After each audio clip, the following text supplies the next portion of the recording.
Behold, ladies and gentlemen, Champa, destroyer of worlds, consumer of pies. That's right, people, we're into a brand new arc of Dragonball Super! The first properly original bit of content we've had, and it only took 7 months to get there. We made it, yeah. I may sound cynical, but bear with me. There's a lot of good stuff in this episode. God of Destruction of the 6th Universe. His name?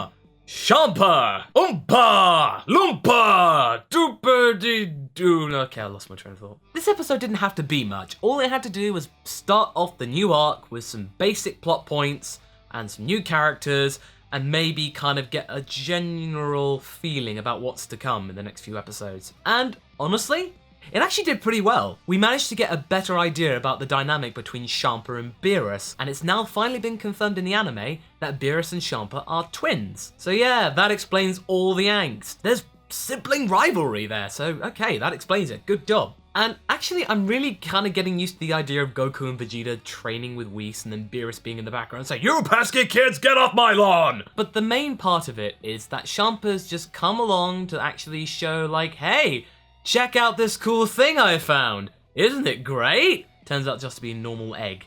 Beerus is so not impressed. And what does he pull out to try and counter his twin brother's move? Some kind of cordon bleu. Big posh food that is haute couture and so small and costs hundreds and hundreds of dollars.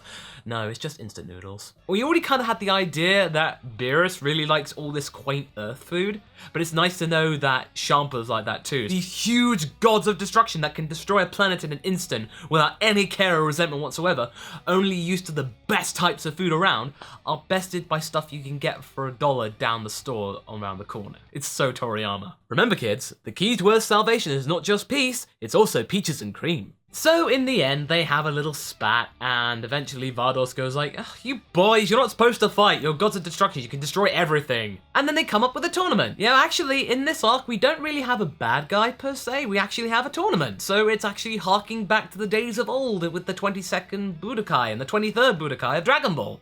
That's kind of neat. We got back to what Dragon Ball does best. Tournaments. Also, there was a nice little touch with Vegeta actually being reminded of his transgressions with Nappa and the Saiyan saga. He's actually genuinely shameful of it. It's actually a really nice little nod to how Vegeta's grown as a character and a person. Then Champa drops the Super Dragon Balls, so we now understand why Dragon Ball Super is called what it is. And there's the biggest planet! Wow! I thought Black Star Dragon Balls were trippy, but planet-sized? What? And then Vegeta for some reason just blurts out that Bulma can help with the Dragon Radar. And then Goku goes like, "Yeah, I want to fight too!" I don't know why I did that, but I'm just gonna go with it. But doesn't Vegeta's offering of Bulma's help seem to you as selfish? Like, in the episode, they don't really gain much if Beerus' team wins. The fact that he's just volunteered this and actually not offered no other incentives to do it seems a bit odd. But that's just me nitpicking, really, because the comedic timing of this episode was really good. But I can sort of understand why we're having a tournament, because really in Universe 7,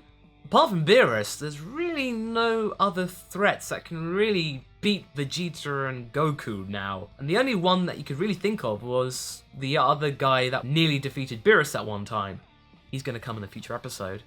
But that's the only kind of guy who could be a possible threat, and he's already been told that he's not a threat. So, yeah. Actually, we managed to get something that was quite rare in Dragon Ball, especially in Z.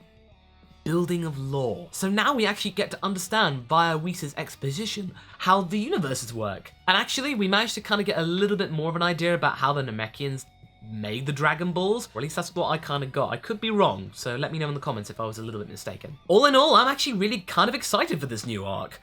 My expectations have been raised somewhat. The animation was actually okay. There were little bits where Goku looked a bit dopey and weird, but, you know, that's not too bad. And there wasn't really much action, but there really didn't need to be. This was meant to be explaining what's to come. I actually liked it, so solid start. Be sure to tune in next time, guys, for another episode review of Dragon Ball Super. I think we're going to be looking forward to some really good stuff. If you want to catch up with some more videos of me, don't forget to subscribe with that button down there and leave a comment, as well as check me out on Twitter. So until next time, guys, catch you later.